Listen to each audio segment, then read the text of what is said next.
Okay, go ahead. Good evening. Shabbat Shalom. Welcome to I'm so messed up on my days. I don't know if any of you feel like you're messed up on what day this is. I know you know it's Shabbat, but it's the date. So I thought this was Valentine's Day because all I'm seeing all over is stuff about Valentine's Day. And yet I'm not ready. So it's making me nervous. Dressed with the right color. Yes, will you accept this as my Valentine's card? Yes, that'll. Okay. If it comes with a hug. Yes. Really? Yeah. Oh, you're cheap. Okay. Anyway, good evening and welcome to whatever it is we're calling Stump the Stars. Stump the Stars Jewish Style. Because the original name, the name that we've gone with for many years at our congregation, Stump the Rabbis, was already taken on Gmail. And well, yeah, but you know. So hi, welcome, and as always, we rely on your questions to answer. But we do have other stuff tonight, and the other stuff we're going to get to. The project is we're going to talk about how to judge good translations, and giving you the feel for it when you go to buy a Bible, either for yourself or someone you love. What should you look for, and what do you need to know to be a good consumer? Because you can spend a ton of money on, and we have, well, down through the years, yeah. Probably thousands of dollars on various versions of the scriptures, and so you might want to know what we consider important things to look for. Only because. People have goofy ideas about what's important and what can be accomplished when you translate to another language. Correct. All right. So, but we do have a few questions that we want to start with. A shorter question before we get to Bible translations. That have been very conscientiously and responsibly sent in by email to us. So do you want to do this one first, or do you want to do this non-emotional one first? I think this is good to do first. Okay. All right, so we're going to pick one that is very valuable for everybody, but it is an actual question. The question is, what is the methodology historians use to determine the reliability of past events from ancient sources and documents? Are there any good books that you recommend on the topic? And it's a great question. And there are literally dozens of good books that we would recommend, but we'll give you some ideas here.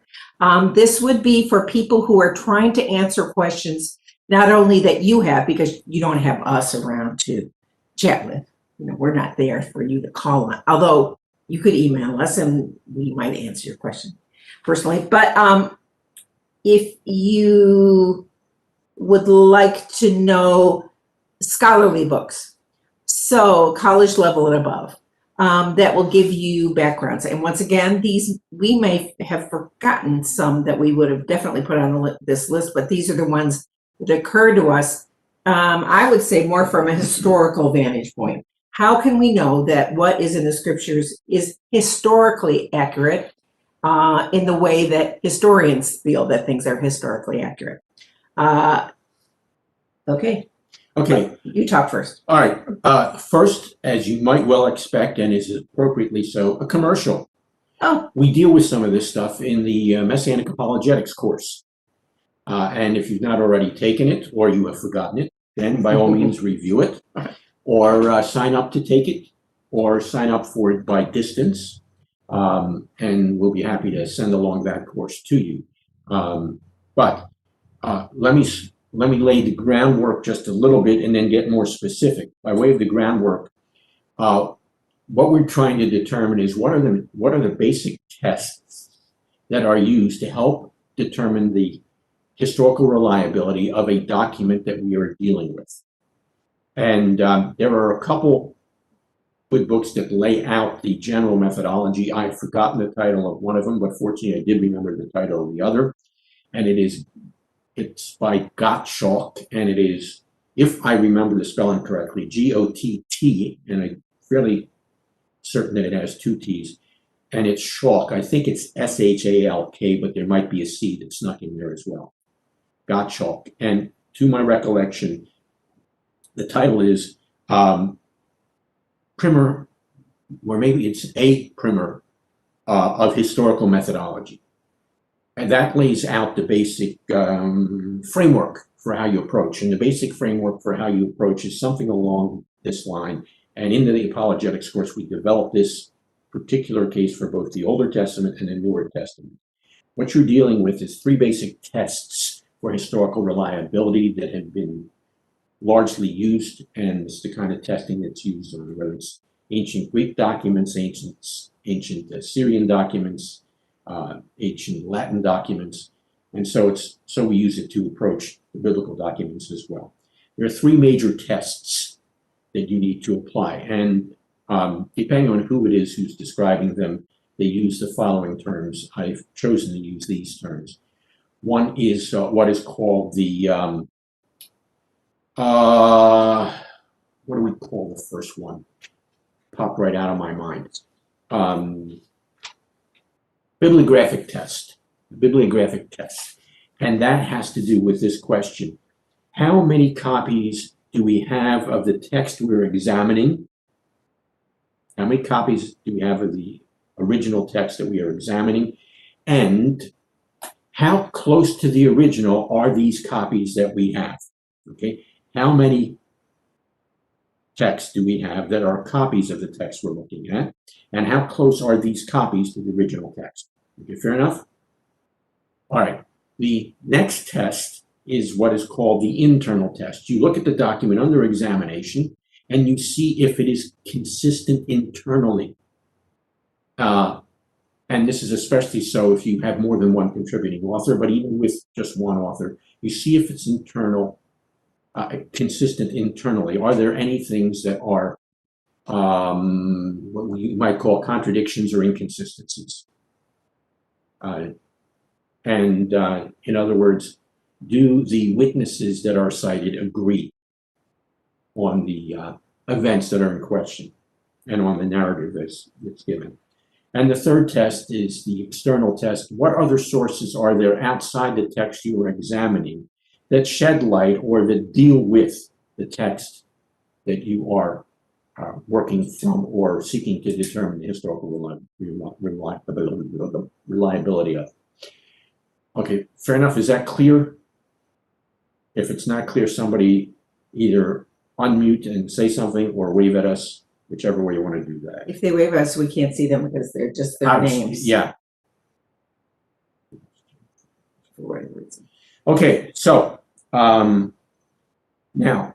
let me do a quick and a very quick comparison of this methodology with the documents of the Newer Testament. All right, the Gospel documents and documents of the Newer Testament. When you're dealing with the area of bibliographic test, copies and how close are the copies? For both your Greek and your Roman historians of the time period we're dealing with, Thucydides and Herodotus has come to mind as the two main ones. Basically, you are dealing with, as I recall, 8 to 10 copies of each of their histories.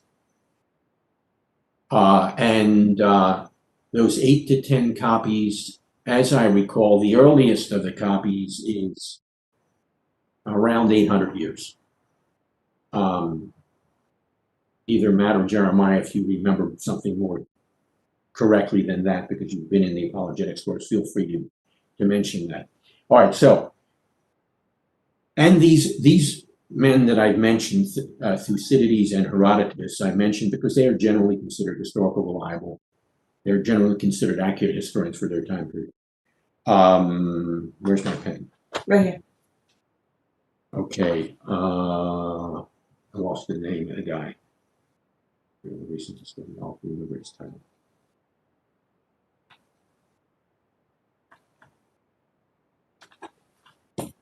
Okay, Newer Testament texts. you have just in the original Greek, in other words, the Newer Testament documents were written originally in Greek. I'll say that again because some people think the Gospels were written originally in Hebrew. There may have been some Gospels written in Hebrew, but the Gospels we are working with were done originally in the Greek, period. Okay? The whole of Newer Testament was done originally in the Greek. So, in the original language, how many copies do we have?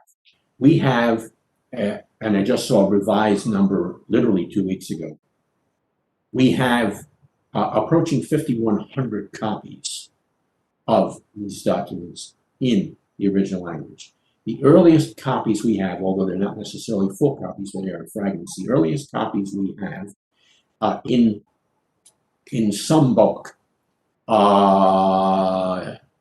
for John, the John Rylands manuscript, which is pre-200. Think. There's another one. There's another fragment that I can't think of that comes to mind of John from about the year 110. You have even more fragmentary evidence of some pieces of papyri that may date back, if we're talking about the Gospels, to the years the 60s, 62, 65, 67, as I recall the dates assigned to the various fragments. Now, complete manuscripts, 5,000 plus of them, dating back as early as, within 300 to 500 years.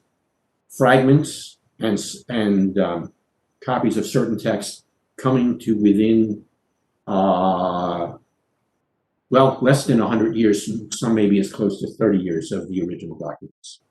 So when you do a comparison of what's out there for the other historians with what's there for the Newer Testament texts, the wealth of historical information available to validate the historical reliability of the Newer Testament documents is greatly outweighs that for other historians. Second test, that's a bibliographic test. Second test, internal test. Do the witnesses agree? Well, if you're looking at the Newer Testament as a whole, if you're just looking at the Gospels, if you're looking at the Gospels, you have 4 witnesses. If you're looking at the Newer Testament as a whole, you now add how many other authors? You've got the Rabbi Paul, you've got James, you've got John, you already have included, you've got the author of Hebrews. Let me think. I'm missing. Oh, Jude. So you got over half a dozen different newer additional authors to the gospel authors.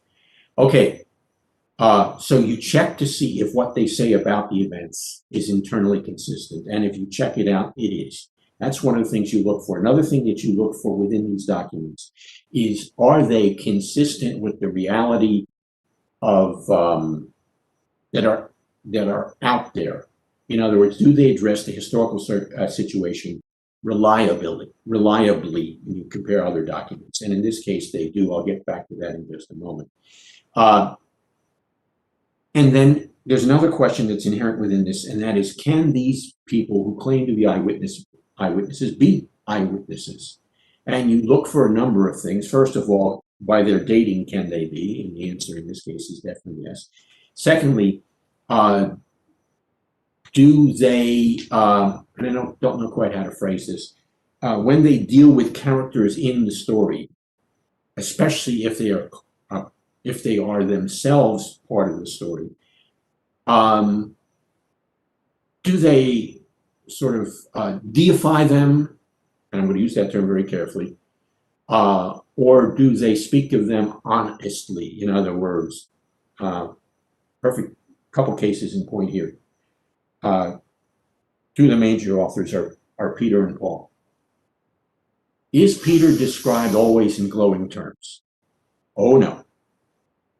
Is Paul described in glowing terms? No, even his own accounts and the accounts coming from Luke indicate a guy who was out there to destroy this movement that he became an ambassador for. And the answer again is no. You also find when you when the disciples are treated. They aren't elevated. All their failures and foibles are there for you to see because they didn't believe at first either. So that's the kind of thing. The whole business of the deification of Yeshua is a whole other issue, but I will only say this about that, and that is that the accounts that you find in the Gospels, for example, show a real reticence to understand Yeshua's deity, and it was not understood until after his resurrection. That is a whole other area that we don't have time to get into here. The external test. Yes, I noticed that. The external test is, do other historians agree with what you have in our documents? And when you examine the historians that do reflect on these events, Josephus is one of the main ones, but I'm trying to think of, is it Thucydides who mentions a couple of events as well? You find when events related to the gospel accounts are mentioned in other historical works, they are in agreement with what you have. All right, that brings me finally to bibliography.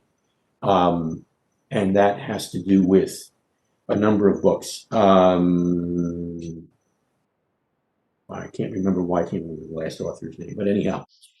First of all, on the Older Testament, easy names to remember because they are common names. First one is Kitchen, Kenneth Kitchen, on the reliability of the Old Testament. Kenneth Kitchen on the reliability of the Old Testament. Then you have our good friend and former mentor, Walter Kaiser.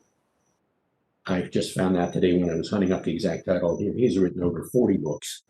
This one is called The Old Testament Documents, and I love the subtitle, Are They Reliable and Relevant?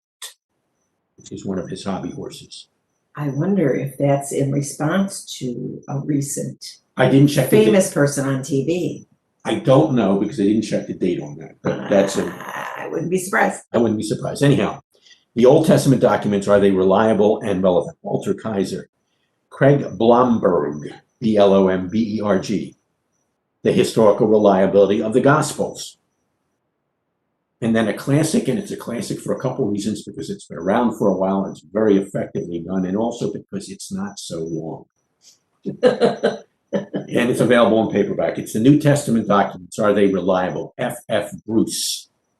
F.F. Bruce. The New Testament documents, are they reliable? By the way, if you don't get all these, feel free to email us. We'll send them out for you. And our part of our adjunct faculty at St. Petersburg Seminary and Yeshiva, our good friend, Dr. Tom Tribblehorn, he deals mainly with the historical and archaeological evidences for the Older Testament. Oh, and by the way, archaeology is another one of the external sources of evidence. Does the archaeological data match up with what's presented in the documents you have? I was going to say that. Yeah. You want to get the revised version of his book, and the revised version is called simply The Jericho Effect. The Jericho Effect. It used to be called, so they don't go out and buy a new version of something they already have. My professor says the Bible is a myth, or something like that. That's his former title and the same. Yes, although this is updated. This has been updated now, and it's called The Jericho Effect. Much easier to remember. And then Dr. Patrice mentioned these in her Former Prophets class as well. She mentions in other ones. These are books called introductions. And by introductions, they are not. By the way, here is, for this semester's course, here's Joshua, here's Judges. I want to introduce you to Joshua, to Judges, to Samuel, to Kings. These are terms that are used, introductions, in a technical sense when we're dealing with the biblical texts, as they deal with the matter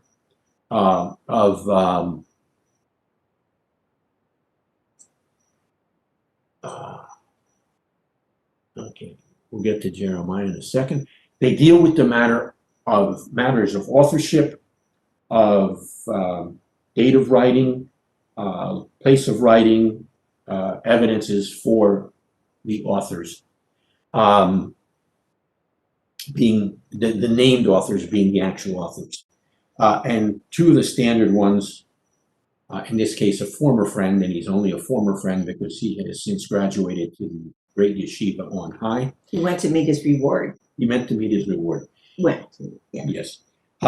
He has received this award. Gleason Archer, I'm trying to think. He knew fluently, if I remember correctly, about 20 languages, all the ancient Near Eastern ones, as well as Greek, Latin. And so- He passed the bar exam. He's a yes. lawyer And, also, but a seminary professor. and went to such nondescript and no-name schools as Harvard, Yale, Princeton. I believe that covers some of it. It's simply called Survey of Old Testament Introduction. Survey of Old Testament Introduction. When it comes to the Newer Testament, this used to be a 2-volume set. It's been combined into one, but it's a big volume. Guthrie. First name is not Woody or Arlo. We like them. Oh, we like them. Guthrie, and I'm trying to remember, maybe Robert, but anyhow, simply called New Testament Introduction. And R.K. Harrison, New Testament, Old Testament Old Introduction. Slicha, Old Testament Introduction from R.K. Harrison. Okay, and then we have the book, whose author I cannot remember, but his book is called, and he happens to be from the late 19th century, Bearing of Recent Discoveries on, gosh, what's the full title? Bearing of Recent Discoveries, either on the Gospels or Bearing on recent. Bearing of Recent Discoveries. The Okay. Bearing of Recent Discoveries. Oh, on- B-A-R-I-N-G. Yes. You put a different bear in there. That's why I was confused. No. The bear is laid bare. Laid bare. Oh, you're right. Yeah. The Bearing of Recent He Discoveries. has B-A-E-R-I-N-G. I'm Yeah. going, what? Yeah, the bearing. Yeah. Where's the bear? The Bearing of Recent Discoveries on the New Testament. And it's Sir somebody. I can't remember if it's Sir Robert Anderson, but it's Sir somebody. I'll think of it later. By Sir. Yeah, by Sir. To Sir with love. Yes, and the interesting thing about his particular book is he went to the what was then called Palestine, because it was in the days before the nation was reestablished. He went there to try to verify that these documents were not historical, and after examining the evidence, he wrote this book. Basically, Bearing of Recent Discoveries on Historical Research. Maybe that's the title. But anyhow, did see a hand raised, and that's from Jeremiah. So Jeremiah, if you will unmute yourself and go ahead and raise your question. Yeah, I missed what you guys said about Dr. Tribblehorn's the Jericho book. Is that available now, or is that something that's it hasn't been published yet? No, thank you for asking that question. It has recently become available. So, But it's not a new book. It's a revised version of Help. My professor says that the Bible is a myth.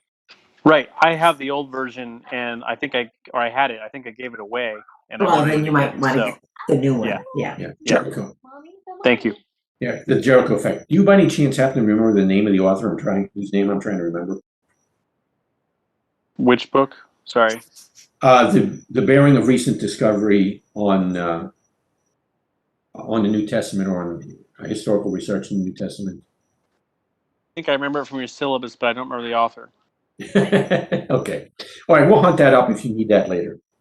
Okay. Any other questions on this before we move on to the next question?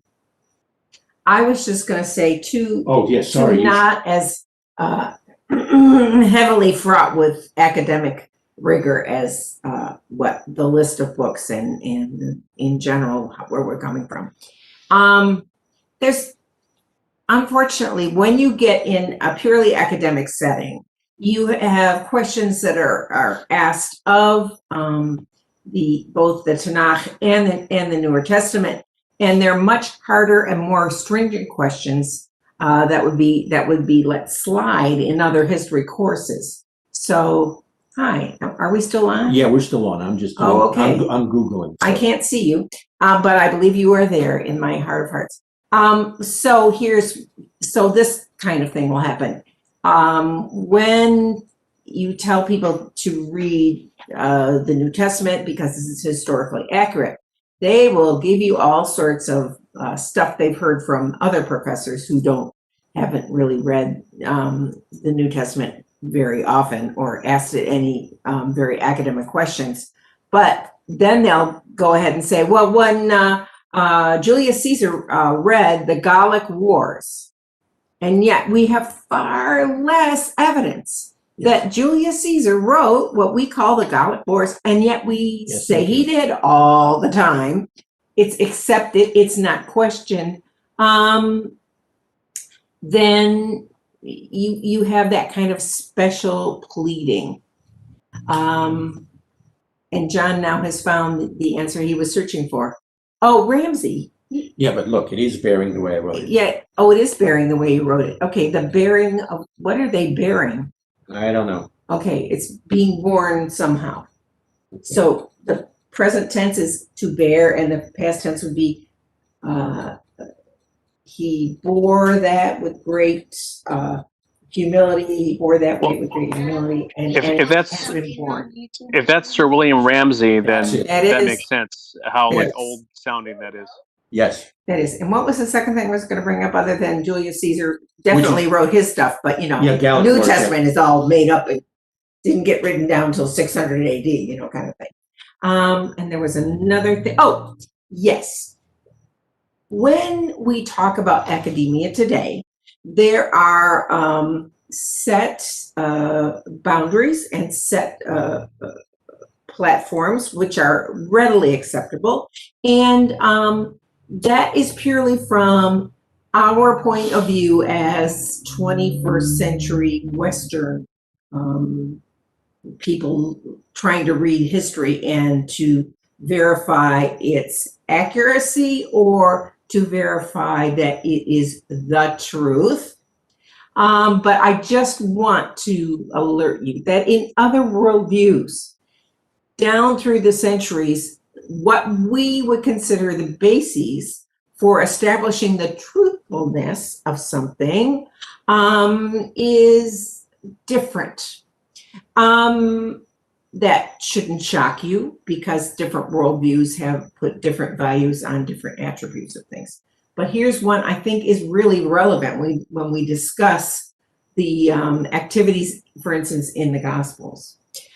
In Second Temple Judaism, when you had many groups of people who didn't read and write very well, I'm not saying that the Jewish people are in the midst of, you could put some money, if you were a betting person, you could put some money on Yeshua and the disciples being very well educated as lay people and people who are not full-time rabbis. Is that fair enough? They were very well educated. They could read and write in several different languages.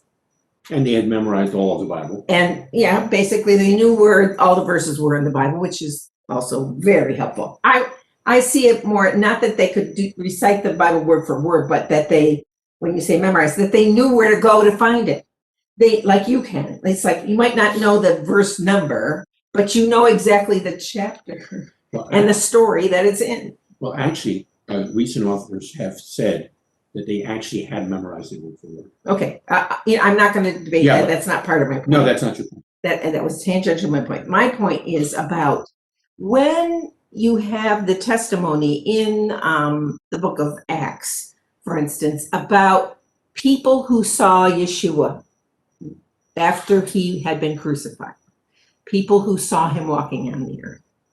It might shock you to know that the most important testimony that you could receive in their minds was they knew someone who had seen it. Not that it had been written down, because in the culture, I'm not just talking about Jewish culture, I'm talking about culture in general, writing did not make things more accurate. Writing was considered to be less accurate and more fakeable. In other words, we would say written documents top everything. And we'd much rather have a written document signed by a person and then with a seal of that's the person who's saying this. They would go, no, they can be faked so easily. Here's what we will rely on: the testimony of eyewitnesses. Nowadays, the testimony of eyewitnesses, not so popular. and you'll hear when a famous trial comes to social media, they will tell you that eyewitnesses are not reliable. But back in Second Temple Israel, eyewitnesses were the best testors of whether something or not happened.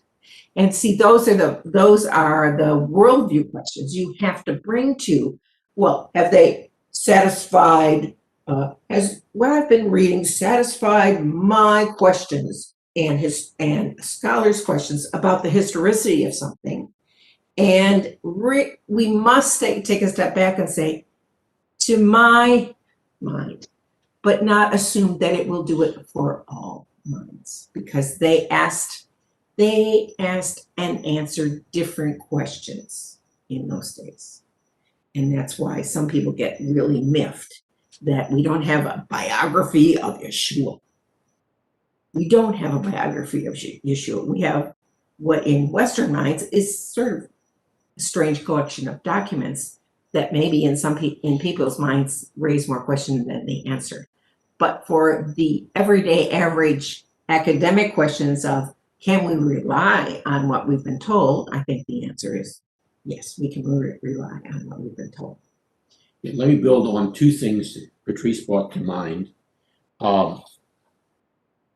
Number one, the whole issue of eyewitnesses. You can see how important it is when you look at the introduction to Luke and the introduction to Acts, because he says, in effect, if you read him carefully, he says, not only have I been witness to these things, but I've checked out the eyewitnesses. The second thing is, as you look at these documents, and we were talking about Acts, you reminded me of this, do these documents, and I suggested this before in the earlier part of the discussion, accurately reflect the times we are dealing with? And without taking time to examine that further, I shared with the Jewish Roots and Foundations of Scripture class just 2 days ago the fact that our documents accurately reflect this time period. And I mentioned one of the editors of what's called the Annotated Jewish New Testament, and this is a world-renowned scholar, Amy Jo Levine, who is not a Messianic Jew.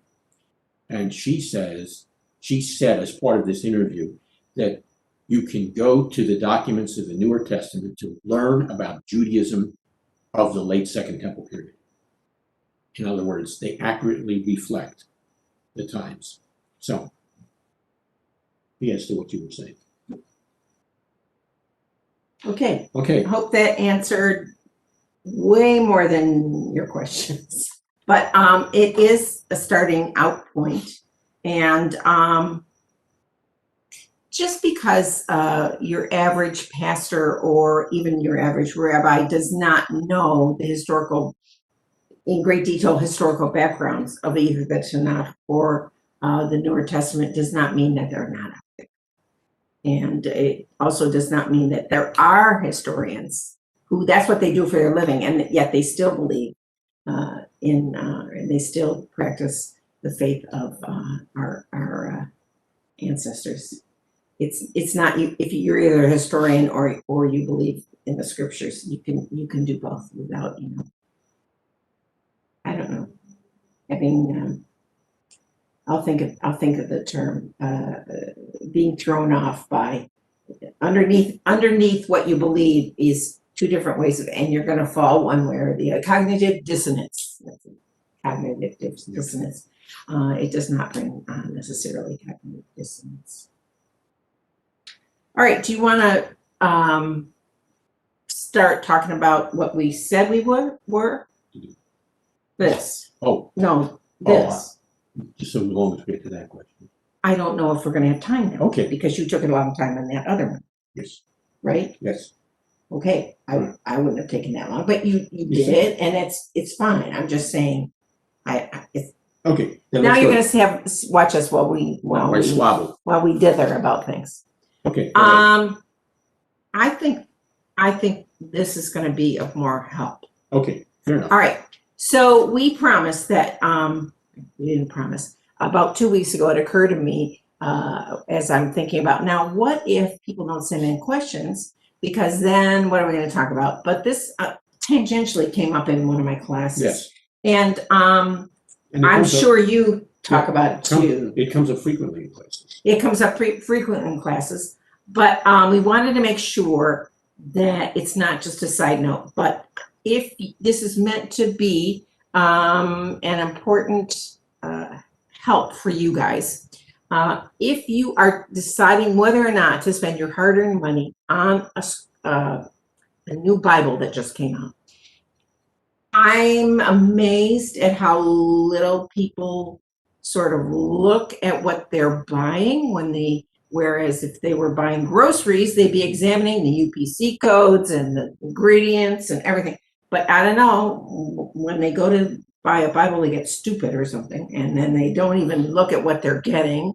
They heard somebody say something good, and now they want to have it, and then they get it. I mean, I have Bibles in our collection. We have Bibles in our collection we would never pick up. They're just not worth opening in my mind. And Bibles that we used to use, versions we used to use, we don't use them anymore. Well, what are you doing? Why don't you stick with your old ones that you have? Well, because newer and better and more helpful versions come out. Is that fair? That's fair. I was just noticing that. So we have I have actual examples of Bibles here, so we can have visual aids. And I was looking through the line of Bibles in that bookcase behind us that we've had since the 1970s. Actually, it's a bookcase that we inherited from my grandmother, and it's probably from the 1920s. I would say it's from the 1920s. It's a lawyer's bookcase, and it has glass shelves that you pull up, doors, and they pull up and they pull up. It's called a lawyer's bookcase with leaded glass in it. And now we're going, and how are we going to get rid of this when we try to move out of this?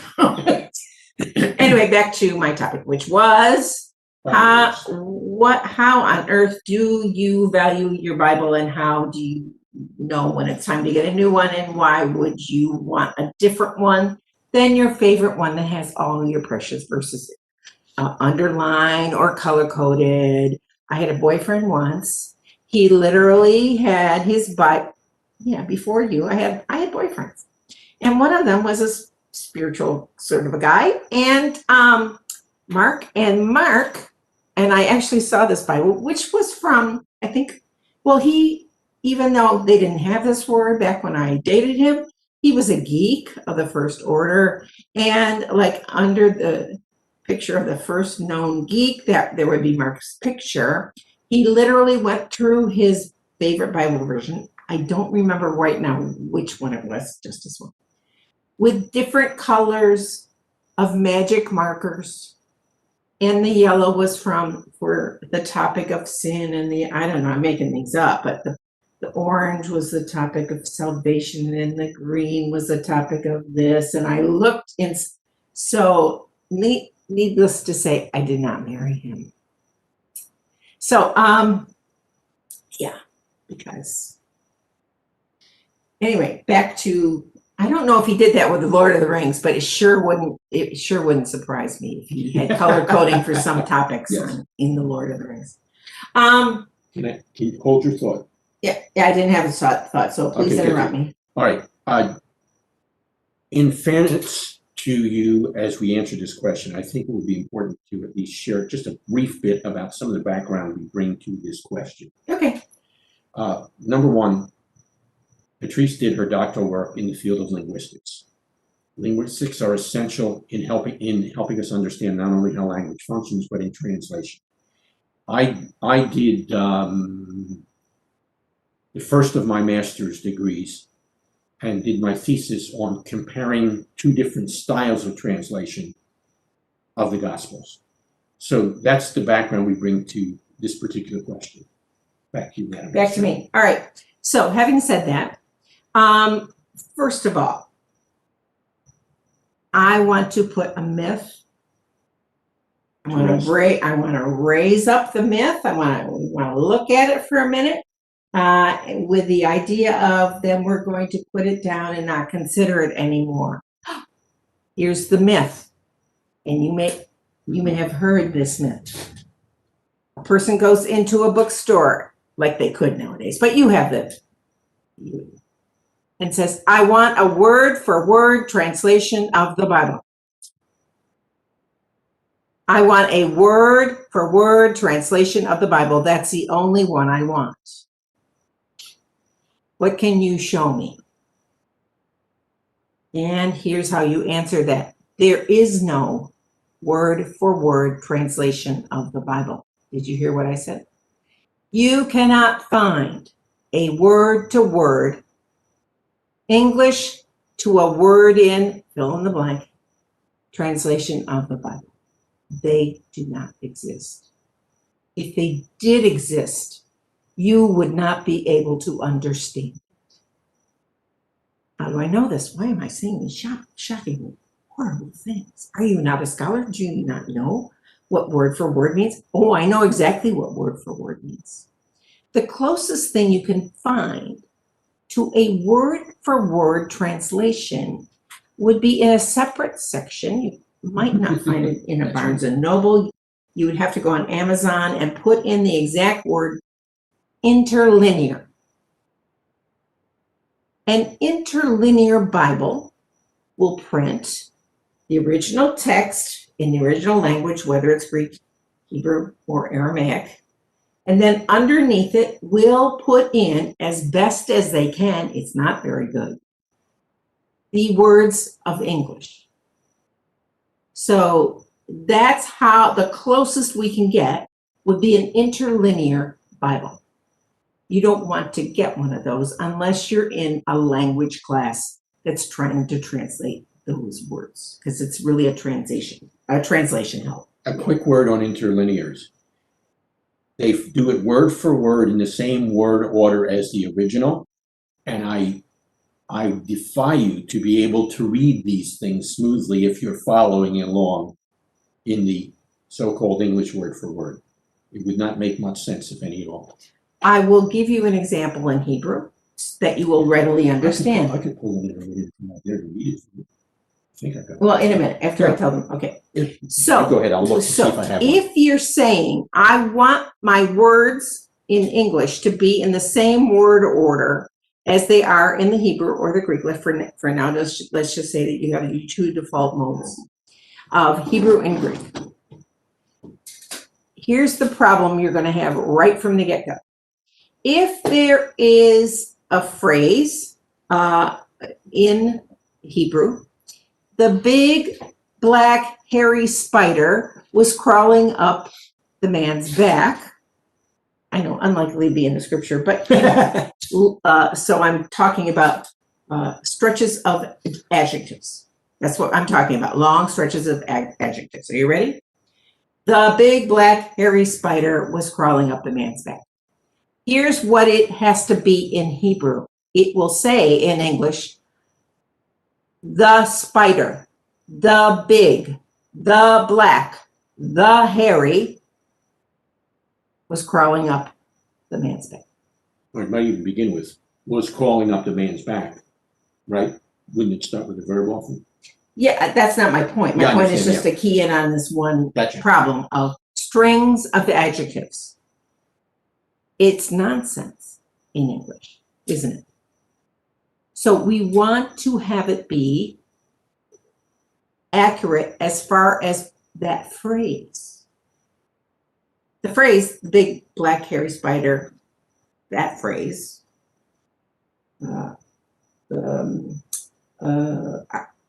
article, the, adjective, noun, that would be your noun phrase right there, comes in all different mixed up order and repeats the article every time. We don't need that in English. It's not necessary. We know it's a specific spider they're talking about.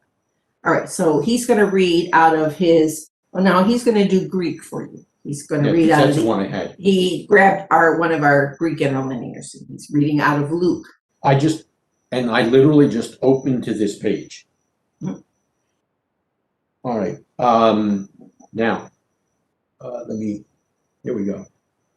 Third line, and preaching good news came upon, hymns in parenthesis because that's assumed, but not in the text, and preaching the good news came upon the chief priests and the scribes with the elders.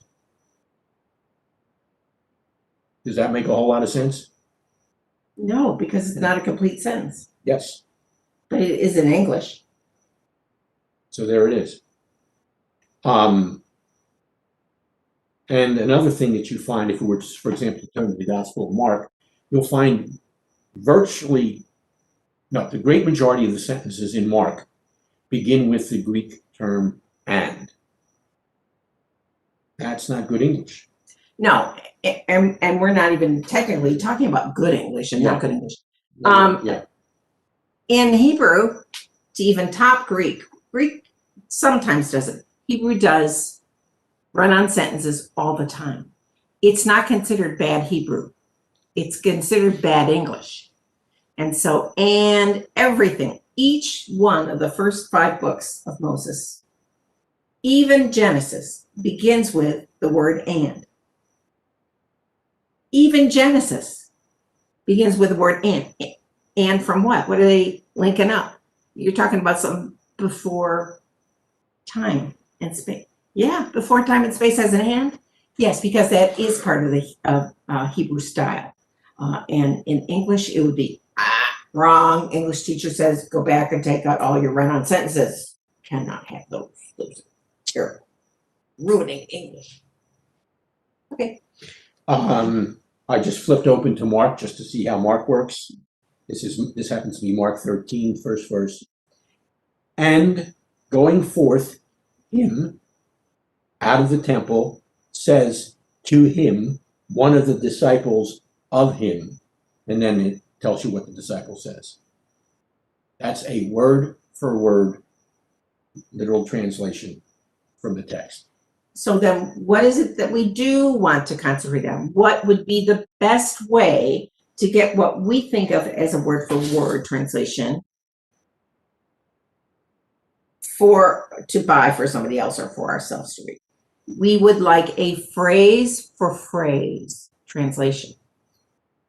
So remember that whole long noun phrase I gave you, the big black hairy spider. That phrase, the equivalent of that phrase, and then you want whatever phrases are in the predicate, your verb phrases and your adverb things that are going on. So it's more like a phrase for phrase. That's what will suit you if you are interested in, and only if you're interested in this. If you value the idea of having the exact word be in the exact verse, let's say, although verse, remember, I tell you in class all the time, it's not really a joke. Not only are the chapter numbers not given to us by God, they were put in by people, but the verse numberings double for that. And the verse numberings are absolutely ridiculous sometimes. They make no sense half the time. So let's not, if you want to study words in the Bible, then you might want to go for this accurate phrase to phrase. If you're doing word studies from the original language, that might help you. But not if you're reading for the plot. What do I mean by reading for the plot? If you are reading for information about what happened in Joshua 3, you just want to find out what happened in that chapter because it's something historical. You're not looking to look at Hebrew verbs. Then you would want a more well done translation as far as literary, English literary style, to make that the translator has made it more understandable for you to get the plot of what's going on out of it. And we'll tell you which one for that in a minute. Yes, did you have? No, I think I was going to go exactly there. Okay, so that's the issue. You have the so-called word for word that don't really exist. They don't even exist if you were translating from ancient Greek into modern Greek. I don't think a word for word translation would even exist for that, because here's what we know about the development of languages. So from ancient Greek to modern Greek, a lot of verb endings drop out. I don't know, I'm not anywhere near an expert on modern Greek. Spellings change, verbal system becomes less complicated, and there's going to be 3 or 4 other things that are new in modern Greek that you're not going to find in ancient Greek. So not even there are you going to be able to get that word for word perfection that everybody thinks they need. However, there are classifications of Bibles that are helpful for word study. So we can tell you what some of those are. The one that we used to use in olden days, and this is an olden time book, and honestly, it's falling apart here. This is the New American Standard. So this would have been what we would have used oftentimes in the 1960s, 1970s, the New American Standard. When you try to read the New American Standard out loud to an audience that may or may not be holding the Bible, it's hard to read out loud because it's awkwardly put together. It's put together by a translating committee, and there's nothing wrong with that's oftentimes how they're done. But I'm just saying it's not an elegant translation. It's very choppy. You're not going to, your heart's not going to flutter with love and devotion so much with this. But it is something, if you want one that you're going to look up Bible words, this would be helpful. And I might say it is still a very commonly used translation to this day. Please don't be fooled. Please don't be fooled. There's a difference between what the translation of the Bible is and the notes that are being written in it. So you can have the same exact translation with different people writing notes in the Bible and articles about this, stuff in the Bible. Just the name of the Bible really usually doesn't tell you if it's a new translation or a different translation, because a lot of times it will just this doesn't have that's the other thing. There's no footnotes in this Bible. There are scripture references, but there's no handy footnotes to explain, well, what does that mean in verse 3? Let me look down here in the footnote. Verse 3 is trying to tell us that this and this happened, and therefore we need to be careful about this and this and this. Those are the footnotes. What the Bible translation may have no relationship with the footnotes. The footnotes sometimes are what sells that edition. Trying to find a Bible. No, we don't buy Bibles like that, so we don't have an example. The NIV Study Bible. The NIV Study Bible, or I have this one. Well, we didn't talk about the NIV. No. So the NIV is, we used to use the New American Standard. And then they started a translation committee that we knew a lot of people on the translation committee, put out a version called the New International Version. It started coming out in the 70s. And now it's been out for that many years, 50 years. And like the New American Standard, it too has gone through several revisions, or at least a couple revisions. And it's not as close to word for word, frankly, as. Can I reflect on that? Yes, New American Standard, but it's pretty close. Patrice mentioned phrase by phrase. The original translators of the NIV said that they were trying to find not to do a word equivalent translation, but a sentence equivalent translation. So that's the underlying structure and thrust of the NIV. Okay. And they have the academic honesty that if on the committee, you can have different readings of different sentences. So 3 of the guys, and they're all guys, at least at this point, they're all guys. 3 of the guys wanted the verse or wanted the sentence to say this, and 6 of the guys wanted the verse to say this. They will put the minority view down in the footnote, so they are honest. So if I'll give you an example from my recent experience. So Rahab. Yeah. If you look, I don't even know the percentage. I'd say it's high. I'd say it's 85% of Bibles say that she was a prostitute. ironically, the same word, if it was used about a man, they wouldn't call him, I don't know, don't want to shock you, man whore. They wouldn't say that. They would say innkeeper. So why don't we just say she was an innkeeper? Because when you go on to look at the rest of what she accomplishes in the scripture that we know about, she was a mighty woman of God, and Ishat Chayil. She was a mighty woman of God, and that is what that means. At the beginning of Proverbs 31, I had to say that because last night you didn't quite say it Correctly, yeah. That was Thursday night, by the way. Oh, Thursday night. I get my nights when I have to listen to my husband goofed up.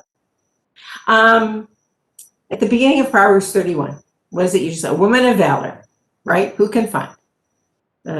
All right, here's, if she was a man, here's how you would translate that in other places, because Gideon had some, David had some, and they're not called valorous men. They're called mighty men of God. So when you're a man, evidently you get to be a mighty man of God, and when you're a woman, you don't get to be one. You have to be a lovely woman. Who can find one? She's just swell. My wife, I think I'll keep her, kind of thing. Anyway, if you had a man starring in those stories where Rahab is there and acting on behalf of the people of God, without any thought of getting anything, although she does bargain for something to get something, because what she's doing is incredibly valuable for the process of God moving in history. What does it say there? If you can find a truly good wife. Yeah, so in the Living Scriptures, if you can find a truly good wife, yeah, that's what I'm looking for when I want to take some guys and conquer the enemy over there. I want a truly good wife. You want some mighty people of God, and a woman can be a mighty woman of God, as she is in Proverbs 31, correctly translated. Where was I? I know it was important. So I'm trying to think what my point was. I was feeling some righteous indignation, so my memory's just slowing. No, you were talking about Eshachayil, and that I didn't quite get across the strength of it. And you were talking about she's a mighty woman of God, a hero. Well, whatever Gideon had with him to defeat the oppressors, that's what she was. She was one of them. But that wasn't my point about what we're talking about, our topic. Oh, I see. One step further back. All right, so let's just go back. I'll give you an example. So this is a New American, not a New American, this is a New International Version, and this is called, I don't know if you can read it, the Archaeological Study Bible. So since that's its subtitle, that means that this has a ton of archaeology in it. A ton. And notice how big and fat it is. This is how big and fat this is, which is the Bible. And then this is and I'm telling you, this weighs almost 5 pounds just for me to lift it. So you would buy this. You may already have a New International Version. You might have 5 New International Versions, but the notes in it might be from totally different places, and you might buy it just for the notes. And so this was very helpful because Dr. Walter Kaiser, who's one of our mentors, he was one of my readers on my master's thesis, put a ton of his lecture notes in here, and it's down in the margins, and it's in all the different articles, but it also has modern archaeological discoveries that fit in to the stories. And so they're going to be like pictures and everything. But you don't have to buy this if you just want a translation that's different, because you're paying a lot of money for who wrote the notes and what kind of notes are in here. Anytime you want to pop up, please feel free. All right, now I'm going to show you some that you probably are not familiar with, because not many people in the Messianic movement are. This is called the Jewish Study Bible. This is not a Messianic Bible. This is a non-Messianic Jewish Study Bible. If you took, and some people do this, even our own 2 children did this. If you take religion courses at a secular university, You might be assigned, you're taking some, what you call Old Testament or Tanakh courses. You might be assigned this version to go out and buy this version, because this version has notes and footnotes and charts and graphs and essays about the Jewish point of view on this. This is not a Christian Bible. This is a Jewish Bible. And so everybody that they have making notes on it, they're all Jews. Okay? So this is what, if you're studying something about the Tanakh at a secular university, they will most likely require you to buy this. And it's just almost as big and fat as the archaeological Bible I told you. It has essays, it has charts and graphs and introductory materials about each of the books. And this has a different translation of the Bible. This is not using a Christian translation of the Bible as they were labeled. This is using a Jewish translation of the Bible. It's the Jewish Publication Society Tanakh translation. And there's Jewish Publication Society from back in 1910 that you can get online, that's free. But if you want the updated Jewish Publication Society, this would have that version in it. You see the difference between the notes and the translation. See that? There's a difference between the notes that you'll find in the Bible and the translation of the text. All right. There are some very, very good selling Bibles where you can have the notes are the same, but the translations are different. So if you want these notes, you can get it in either the, I don't know, filling in the blank, the King James translation or the Revised Standard Version translation. Speaking of those, why don't you talk about King James Bible? Allow me to piggyback on that. Sure. I had mentioned earlier Amy Jo Levine and the annotated Jewish New Testament.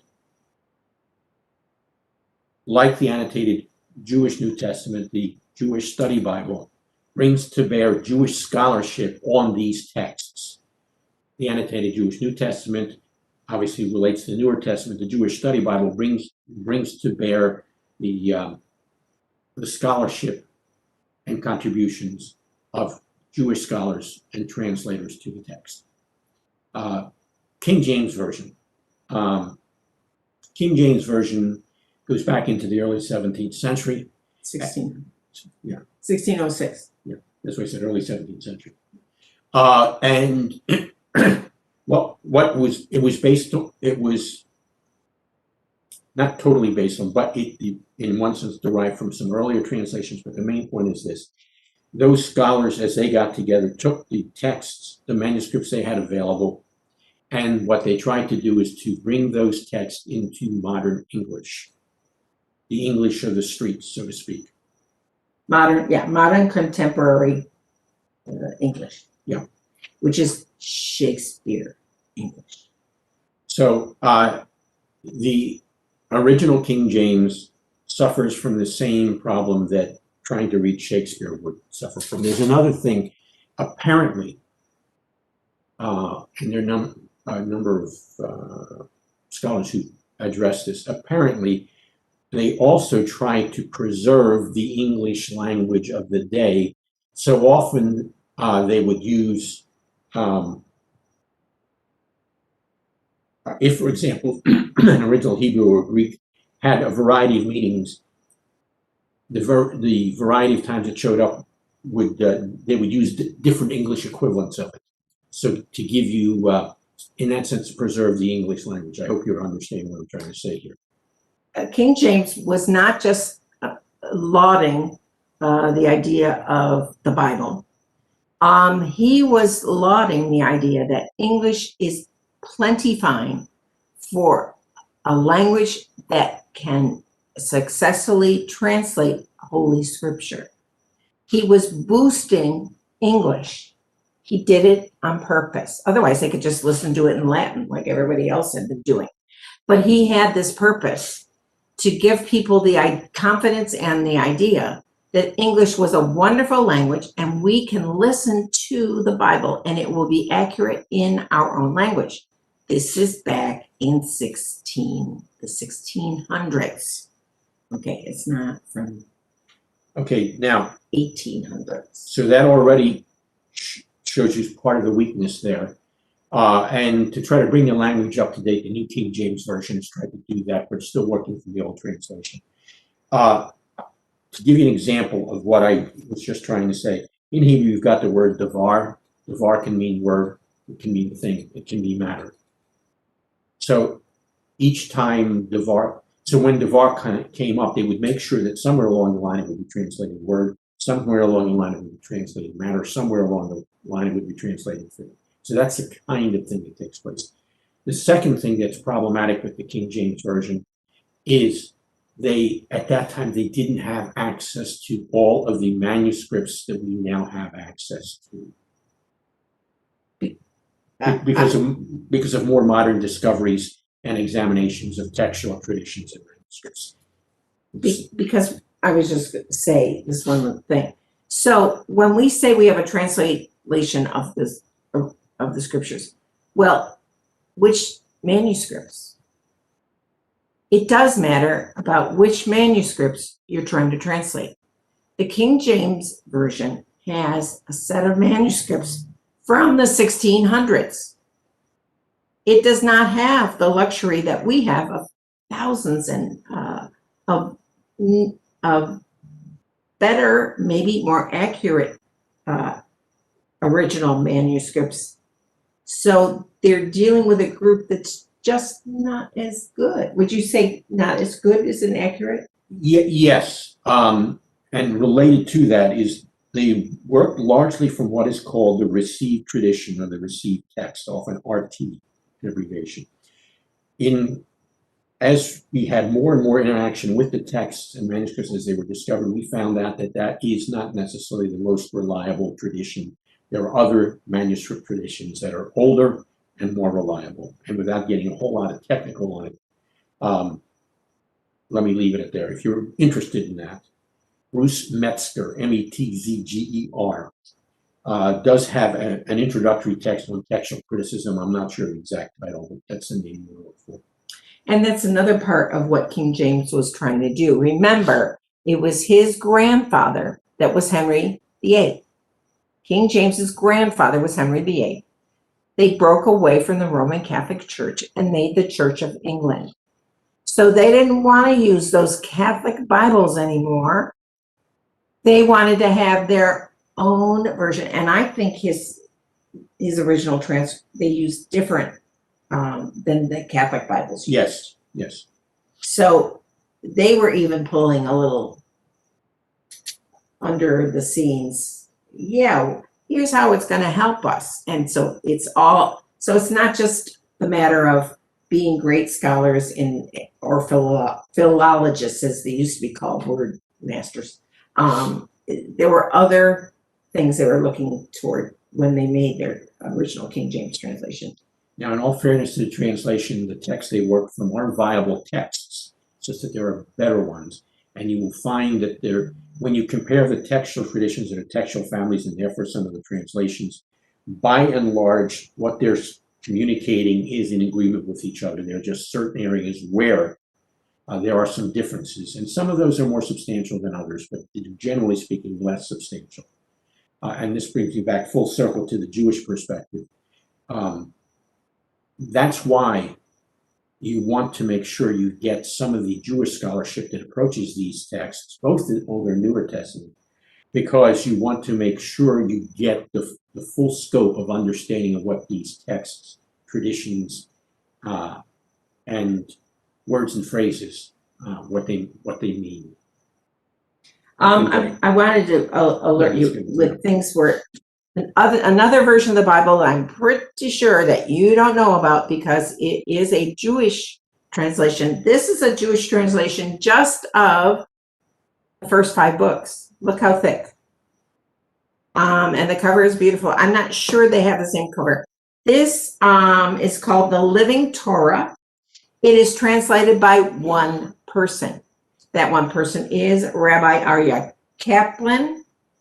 I enjoy this if I'm studying, like for a sermon, out of the Torah, the first 5 books. I'll show you. It has Hebrew on one side of the page, and it has his translation on the other side of the page. And his footnotes. He has a lot of footnotes. He gives you a lot of insight into the midrash. That if there's a midrash he thinks is important about understanding a verse, he'll cite it down here, and he'll cite Jewish scholars down in his footnotes having to do with the more controversial a verse is, the longer he will cite everybody's. He won't write down everybody's opinion, but he'll show you where you can find it. And with many Jewish Bibles, in the back, they will have the Haftorah. In other words, every Torah, portion of Torah in a synagogue service on a Friday night or a Saturday will have an accompanying Haftorah. The Haftorah is another portion of the Tanakh that is put forth to be something helpful to help you understand the Torah portion more. This has all of the Haftarot in the back and the week they occur on, and plus it has a bibliography of all the important rabbis down through history that he has cited here, and who they are, and when they lived, and that kind of thing is extremely helpful for those of us who don't know very much about that. But as I said, also the Hebrew here is big. The printing is big, so that's also. So you might, depending on why you want to have a Bible, there's different things that might draw you to other translations of the Bible. And as it is with the Jewish Study Bible and with Rabbi Kaplan's Bible, you might not see it readily available if you get a catalog from a Christian company. It won't be there. You won't see them. They won't be offered. Also, any comments on that? Not on that part of it. Okay, go ahead. No, it would be broaching another part of this whole subject. Okay, because I can't remember what I was going to say, so it must not have been. Yeah, and I've referenced that Bible. No, you go ahead. The difference between one person doing a translation and a committee doing a translation. Do you have comments about that? Go ahead. I mean, you have to recognize what the strengths and the weaknesses of each type. Committee by translation, they're going to be Translation by committee. Yeah. What did I say? Committee by translation. Committee by translation. That's yeah, it. You have to translate the whole thing. There'll be pluses and minuses. You're going to get good scholars, but the scholars every now and then are going to disagree with the best way to translate something. Translation is always a choice. Translation is always a choice by the translator. When you have a committee of translators, they're going to disagree on the reading. I think that's where I was going with Rahab. Ah, yes. So Way back then. if 5 of the guys want to say she's an innkeeper and 12 of the guys want to say she's a whore, most reputable versions will put it in a footnote. For example, the NIV Study Bible has the footnote saying that she's an innkeeper. The NIV Study Bible does have the footnote that she's an innkeeper. Trust me, if she had been a prostitute, she would not have been treated like an actual important person by the king of Jericho and invited in on the conversation about who these people were that she was entertaining at her inn. Okay. But these are the kinds of considerations to realize. So one person has the strengths and the weaknesses of that person. A committee has the strengths and the weaknesses, but maybe some more educational heft or more academic heft. It would be up to you, but they're going to be different. With one person, there's more control over the tone of the whole thing, and maybe not so much control if you're on a committee with people with different opinions. Is that fair enough? That's fair enough. But just be aware of that too. Does it mean that the translation of Rabbi Kaplan is much less important than of a committee? I don't think it necessarily means that. He himself may have a ton more background that he's putting into his notes of his translation and the translation himself than this committee of, well-intentioned Christians. I'm not saying that's true, but I'm just saying it's a consideration.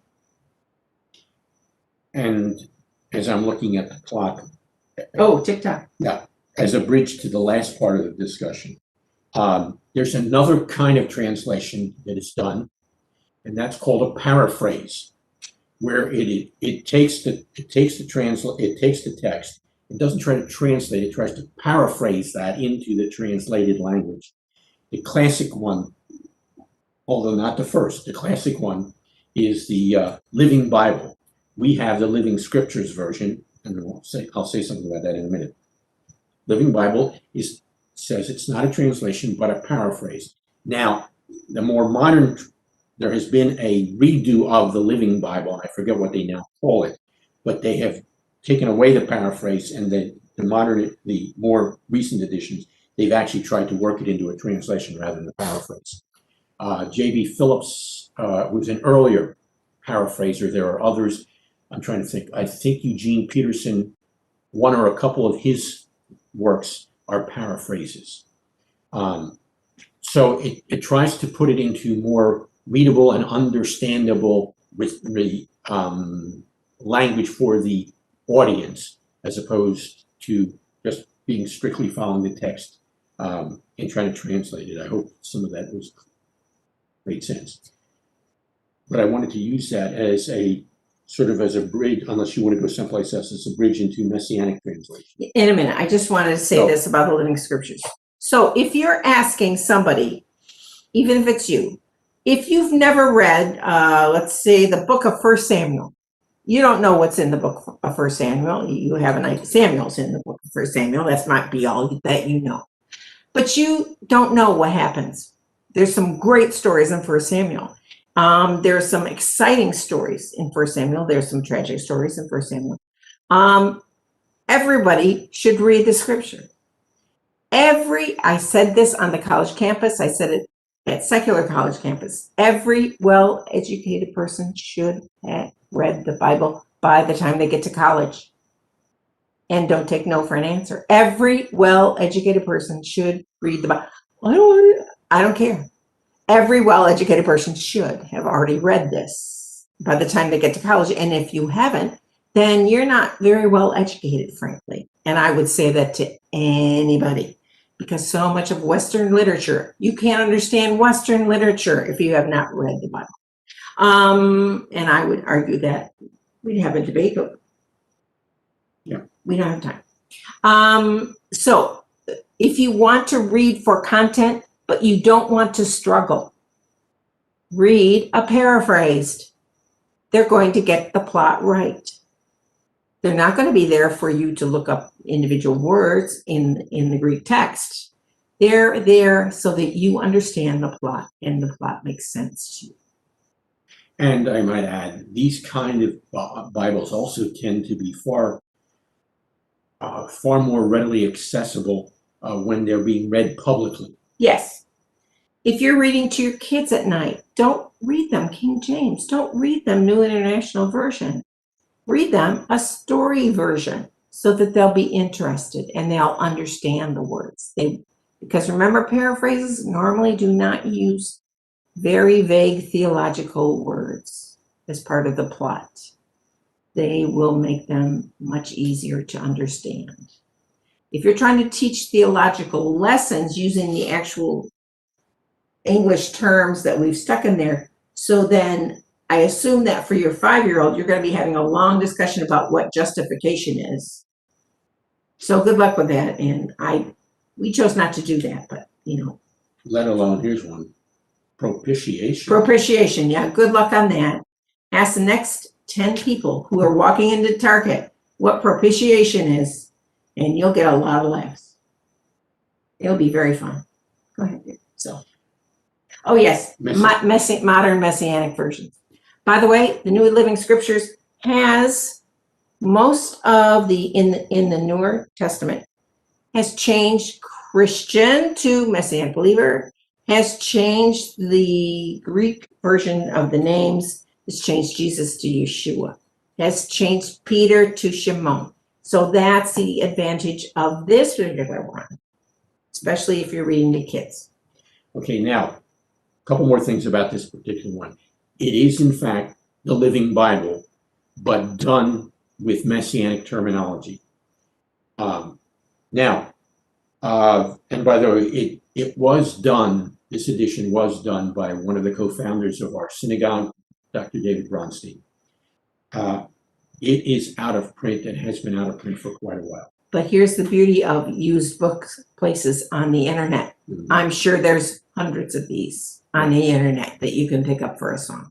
And that is the one that we used for a long time in the synagogue because, one, because of Messianic terminology, two, because as a paraphrase, it reads publicly very easily. Yes. Okay. Now talk about the Messianic Bibles that they're selling Today. nowadays. Okay. Okay, let me just make a quick note. John and I worked on both of those two. Here's the money we'll get if you buy those two. Nothing. We will not get any money if you buy those two. I'm not saying don't buy them. I'm saying if you think you're helping us, you're not helping us by buying them. Okay? However, if you buy one of those and you're insistent on getting our autograph, we will only charge you $1.50 for the autograph. Now, thank you, Virginia. Now, the Bible we presently use in the synagogue is a good, viable translation. It's the complete Jewish Bible. The complete Jewish Bible in the, I'll get to that in a second now, I'm thinking of it.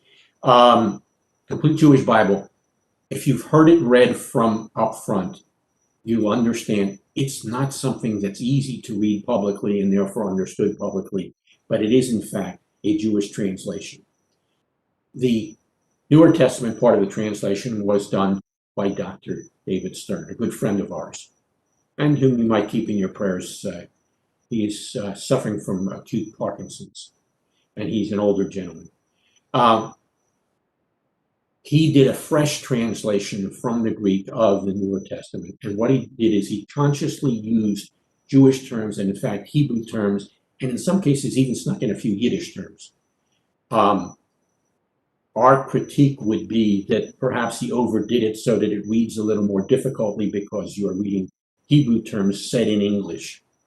But that has both pros and cons. The Older Testament, he worked from an older, and I'm thinking it was a Jewish Publication Society text, and worked from that text. Yeah, the JPS 1910. Yeah, he worked from that version. Which has no copyright anymore. So. Yeah, he worked from that version to sort of update that translation. In that sense, it wasn't a fresh translation. Okay, so that's a complete Jewish study Bible, and it's not a bad translation. It's a good translation. Unfortunately, it's not one that's easily read. Now, the Messianic Jewish Study Bible is based, which is one of the things that Patrice and I worked on, is based on that translation, and it has notes. It has notes from a variety of sources, some Jewish sources, some non-Jewish sources. And there are notes from some people you know, and there are notes from some people you don't know. Some of the notes are very good. Some of the notes, minor prophets are very good. Yes, the minor prophets are excellent. They were done by a fantastic scholar, Dr. Patrice Fisher. But beyond that, the translations on the whole are quite good. There are some notes that are not good at all. And I'll leave, because this is a public session. I will not say whose notes those were, but if you want to talk to us privately, we'll be happy to do that. in the Newer Testament version of the Messianic Jewish Study Bible, some of the Yiddish names and terms that were used by David Stern have been replaced by more common terminology. Some would argue not enough. Some would argue maybe too much. So it's not quite, the study Bible is not quite the exact language of the complete Jewish Bible. Okay, that we've now covered the two that we have in our synagogue. There is another translation that was done called the Tree of Life Edition. It is not a fresh translation either of the Greek or of the Hebrew. It works, I think, in the Older Testament from the same translation that David Stern worked from. Yes, it does. Because I worked on that too. Yes, well, both of us worked on that as well. Yeah, but I worked On the Old specifically Testament, on the Old Testament. By the way, she did more notes than just the minor prophets for the Messianic Jewish. I did a pile of notes, but I don't know how many they used. Well, they used a number of them, except in one wrong area. But that's our off-camera discussion. The Tree of Life edition. In the Newer Testament, they used a Bible that was accessible because it's no longer under copyright for about the same date as the JPS version, so the early 1900s. So in that sense, it was not a fresh translation. There are some problems with some of the translations because they left in some translations that are inherently anti-Judaic or anti-Jewish.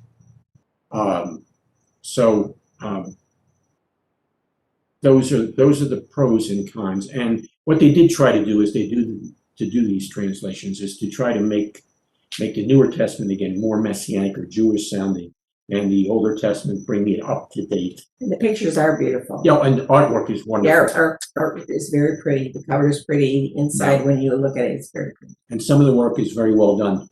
Some of the work is problematic as far as translations, particularly in the Newer Testament. I was just going to say that John, who knows more Greek than anybody else in the Messianic movement, seriously, the Messianic movement is not good on Greek scholars. It just isn't. In fact, there's a lot of prejudice against Greek, the language, in Messianic circles. Somehow they think that Hebrew is the best language. I think Hebrew is the best language there ever was, but that doesn't mean that Greek is not just as good. It just is different.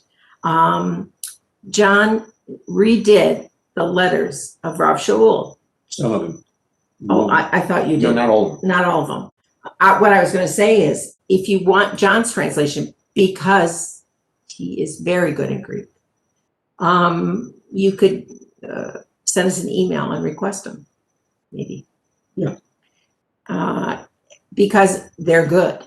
And for some reason now, Galatians does not sound as anti-Jewish as it always does in your normal translation into English. And yet it comes from the Greek, which John was able to word so that more accurately.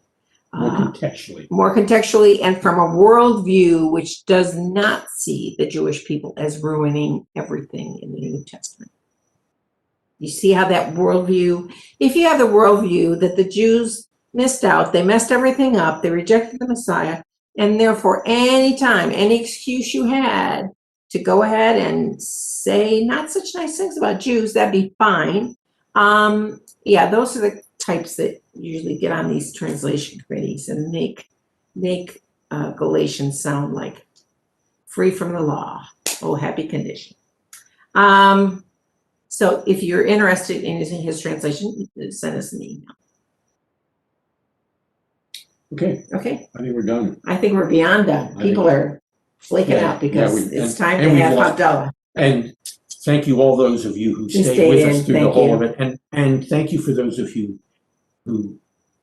all of you who stayed with us, even though some of this stuff can get a little bit technical. I thought, though, if we're telling them it's their money they're spending and their time and their effort, you should know something. Get some better knowledge. I have a question. Okay, a quick question, we can do it. Where does the Masoretic text fit in? Masoretic text. Masoretic text is the Hebrew text that is one of the what should I say? Most authoritative texts of the Older Testament. Just for the Older Testament, just for Yeah. the Tanakh. That's where they are. There are other traditions. And here, it's in here, the Masoretic text. And there are other traditions. For example, the Septuagint, which was a Greek translation of the Older Testament into Greek, anywhere from 200 to 100 some years before Yeshua. It built on another. It was aware of other textual traditions.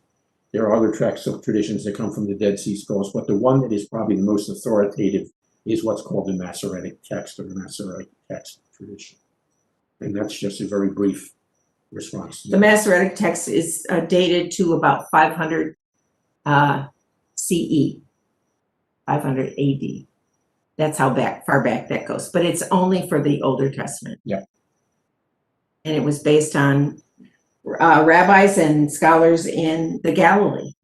The Masoretes was, yeah. Yeah, and it of course was building on earlier traditions, but when we're talking about specifically the Masoretic, the Masoretic text, Masoretic tradition took a written tradition that did not have vowels and added the vowels. Added the vowels for us. And the earlier tradition does not have the vowels. I didn't even bring that up, did you notice? No. And there's much more to be said about that, but that not at this time of night. Okay, Abdullah? Abdullah, and yes, we've lost Jeremiah. Yeah, there's only so much theology people can handle, I think. Okay, we'll give you a minute and a half to set up for Havdalah at your end as we bring the Havdalah material front and center here. Thanks for your patience. Thanks for your understanding, and thanks for listening. Meanwhile, we're going to try to set our house on fire. Lost in translation, thanks to you. Oh, you're a little Latin. Translations. Less lost in translation. Cute. Yeah, it's easy to get lost in translation. All right, let's do that. Pull that off. All right, and then that needs to be added away. Am I lighting curious? Yes, please. Okay. I'm going to go closer to you, Billy. Okay. There's that, and somewhere matches. There's matches. All right. Hold on, let me get the text. I was just gonna like. Hold on. Oh, turn off the fan. Okay. Are you getting a breeze through the front door because I closed the front door? If it's No, I'm not gonna use. okay. If you're following along in the Sidurus, page 179.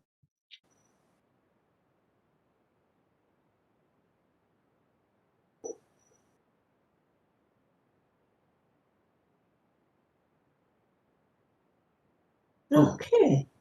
I don't know what's going on there. Go ahead. I would continue talking, dear. Well, we were just gonna start, so I'm gonna wait for the lighting. No, we don't. Why don't you start while I'm lighting? See. Behold, God is my salvation. I will trust and will not be afraid. For the Lord my God is my strength and my song. He also has become my salvation. For the Lord my God is my strength and my song. He also has become my salvation. La la la la la la la la la la.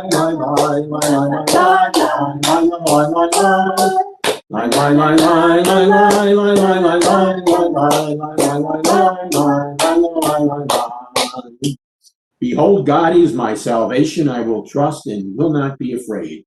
For God, the Lord, is my strength and song, and he has become my salvation. Therefore, with joy will we draw water out of the wells of salvation. Salvation belongs to the Lord. Your blessing be upon your people. The Lord of hosts is with us. The God of Jacob is our refuge. In the past, the Jews had light and joy, gladness and honor. So be it with us. I will lift up the cup of salvation and call upon the name of the Lord. Baruch atah Adonai Eloheinu melech haolam Borei Peri Hagafin. Amen. Don't drink. Deserving of praise are you, O Lord, our God, ruler of the universe, who creates the fruit of the vine. And now we smell the sweet spices as we take in the aroma of Shabbat and anticipate the aroma of the Shabbat to come. Lie, lie, la, la, la, la, lie, lie, lie, lie, lie, lie, lie, lie, lie, lie, lie. Baruch atah Adonai Eloheinu melech haolam borei minei besamim borei minei besamim. Lie, lie, la, la, la, la, lie, lie. Let me stop. Now, we look at the light between the cracks of our fingers so we can distinguish between light and darkness. And now, lie, lie, la, la, la, la, lie, lie, lie, lie, lie, lie, lie, lie, lie. Baruch atah Adonai Eloheinu melech haolam borei me'orei ha'esh borei me'orei ha'esh. Amen. Lie, lie, la, la, la, la, lie, lie, lie, lie, lie, lie, lie, lie. And we look forward to the time of the light of the eternal Shabbat in the world to come. Deserving of, the translation. Deserving of praise are you, O Lord our God, ruler of the universe, who creates the various kinds of spices. Deserving of praise are you, O Lord our God, ruler of the universe, who creates the light and the fire. Deserving of praise are you, O Lord our God, ruler of the universe, who makes a distinction between holy and common, between light and darkness, between Israel and nations, between the seventh day Shabbat and the 6 working days, the rest of the days of the week. Baruch atah Adonai hamavdil ben kodesh lechol. Deserving of praise are you, O Lord. You're the one who distinguishes between holy and common. And now we drink.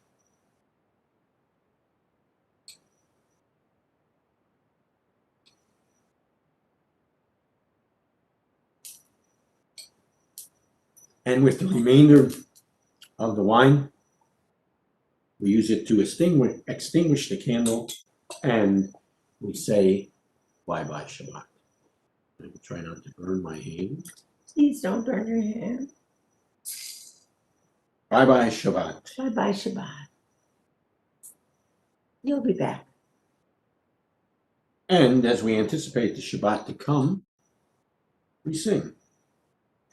Eliyahu Hanavi, Eliyahu Hatishbi, Eliyahu Hanavi, Eliyahu Hagiladi, Eliyahu Hanavi, Eliyahu Hatishbi, Eliyahu Hanavi, Eliyahu Hagiladi.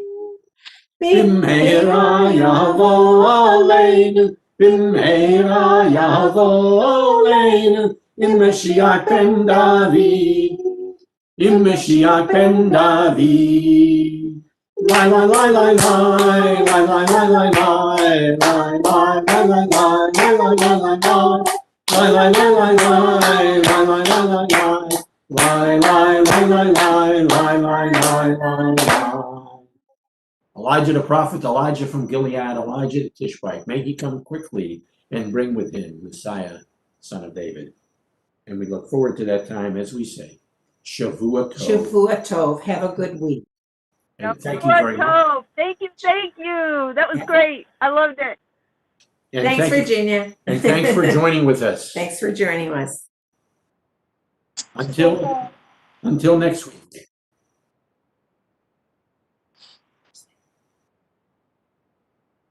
Bye.